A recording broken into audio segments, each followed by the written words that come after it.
Welcome to our weekly Mitzvah Shabbos program. I want to share what Rabbi Mendel answered to a bacher that asked him a question. And this, there is hagoes, there are notations of the Rebbe. The question was, why do we say l'chaim when we drink wine and not by any other food? When we say ha'etz, we eat an apple, we don't say l'chaim. We eat a banana, we don't say l'chaim. Or even water, you could. But people say l'chaim on wine, alcohol. What's the Ian of saying l'chaim? So Rabbi Mendel gave an answer, he wrote, and the Rebbe saw that. There's a few answers, and I'll read the answers. Now, this answer that I'm going to tell you right now, the Rebbe had a lot of questions on this. Only this one. And I'll tell you what it is. But the Rebbe had questions. I don't know why. He writes like this, that Maram of Mintz says, wine was the cause of the curse that came over the world in the time of Noach. This week is the Parsha Noach. Noach became drunk.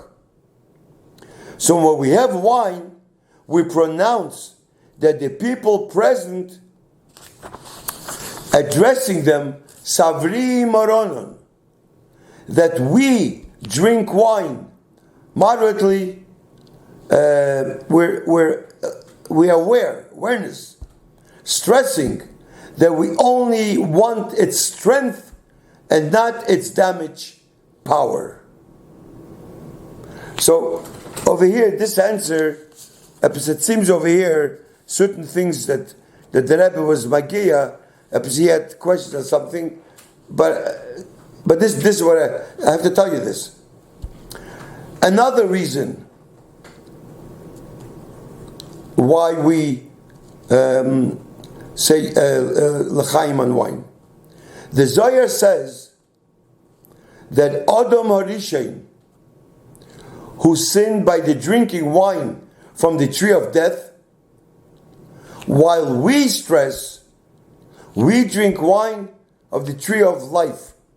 So we say l'chaim on wine, because wine was from the tree of death. So we say l'chaim, it should be to life.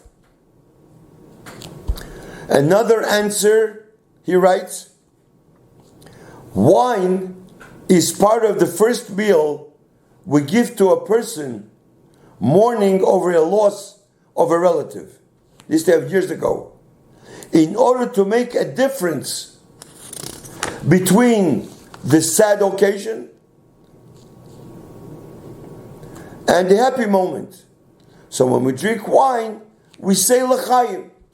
That's the reason we say l'chaim. It's another reason. Now the Gemara says another reason.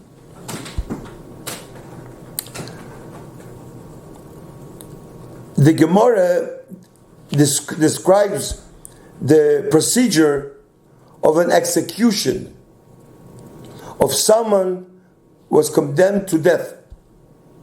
So the Gemara says that on the way to the execution, we give the convict, the person, a cup of wine as an act of, my Rabbi Mendel wrote another word, the Rebbe wrote, as an act of grace, so that he will become slightly intoxicated. He will not be fully aware of the thing that's facing him. So to make a difference between this cup of death and wine, the cup of life. So we say l'chaim v'livrocha. There are many more reasons given, the idea of why the explanation, why we remain.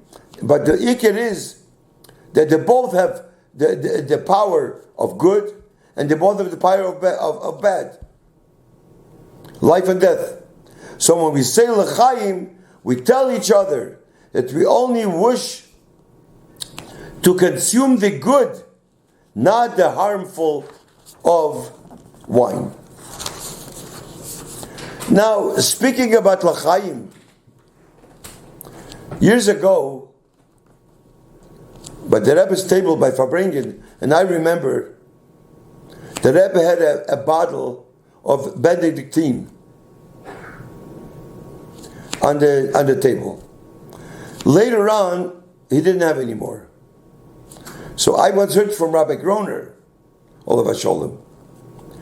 He said that not because they found something wrong in Benedictine, but I remember exactly, but something happened that somebody gave the Rebbe Benedictine, or the Rebbe overheard that person said that it has a little Salem, a little cross on the bottle. It has a little cross. Soon as the Rebbe heard the word Salem, from then on, no more Benedictine.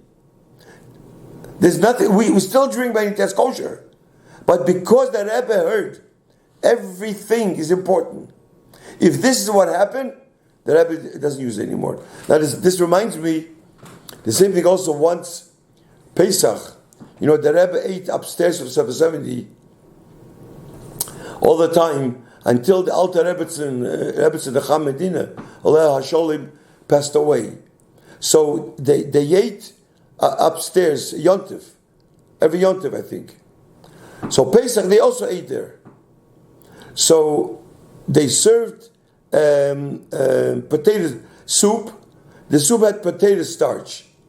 Now, so the waiter, I think, put the potato starch, the soup on the table, and he said, "It looks like knedlach." You know, we don't need knedlach. We don't need gebroks. But it looks like knedlach. The Rebbe pushed away the plate, didn't eat. Even if he said it looks like knedlach. How important, every word, if it comes out of your mouth, something negative, that's it. So talking about l'chaim, I wanted to mention to you about Benedictine. Now, many years ago, the Rebbe used Benedictine all the time. A wine merchant writes to Rabbi Mindel questioning the use of Benedictine, and writes to Rabbi Mindel, has the Rebbe Shlita permitted to use Benedictine or not?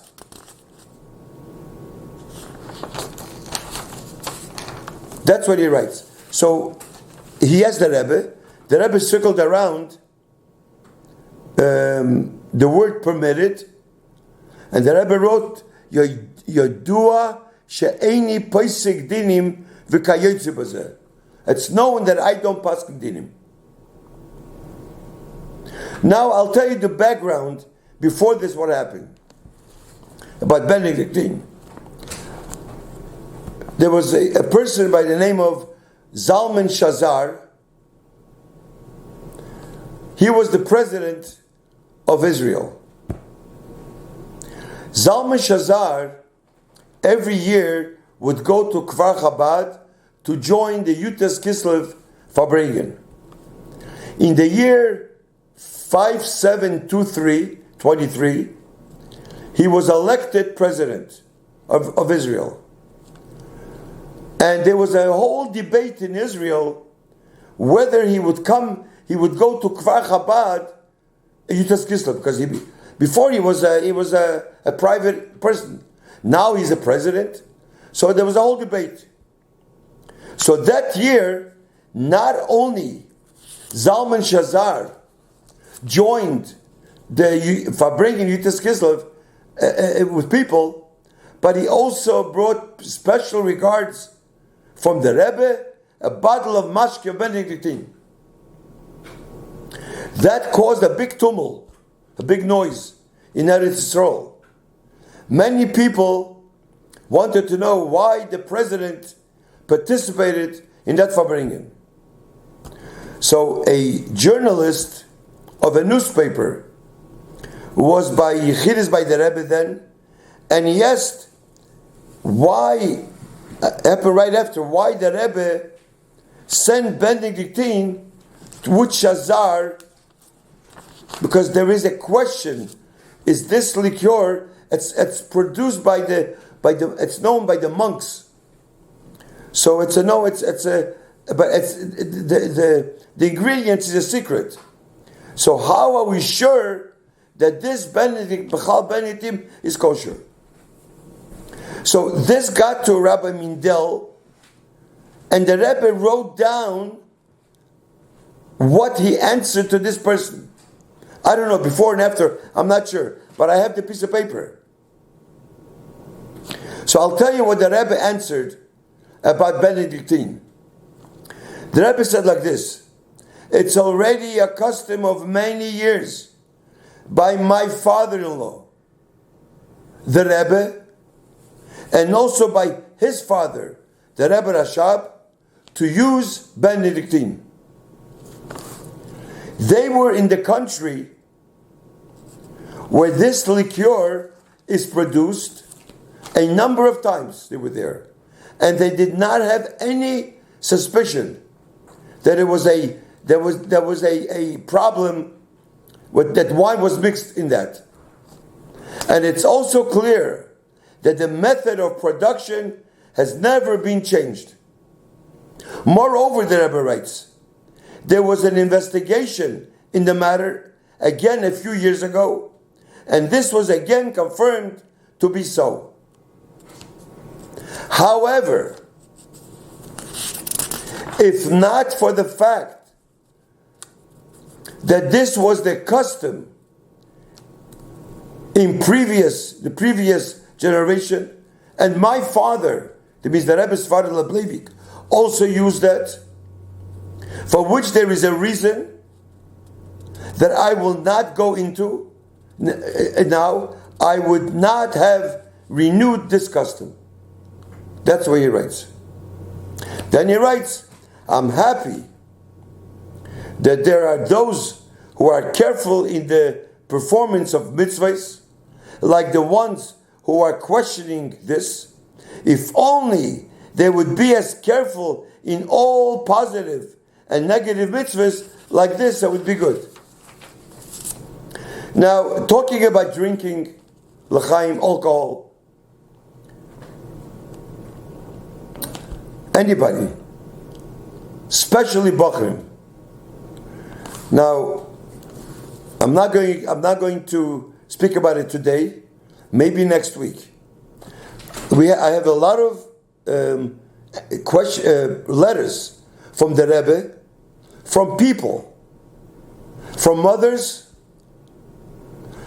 from husband, from wives, that they have a problem with shalom bayis because their husband drinks and because their children drink, and there's a lot of health problems. And the Rebbe answers, it causes me pain regarding drinking mashke, how much the Rebbe was against it. And I'm shocked that still today there are people, or even Bachrim, that drink mashke. What the Rebbe answered about drinking mashke, he gave a whole Indian, which is, I have no time today, but in Mitzvah Hashem, I think next week, or maybe in 2 weeks, I'm going to share with you what people asked, people wrote, and the Rebbe's answer about not drinking alcohol. We should be very, very careful if we want to be Mekusha to the Rebbe.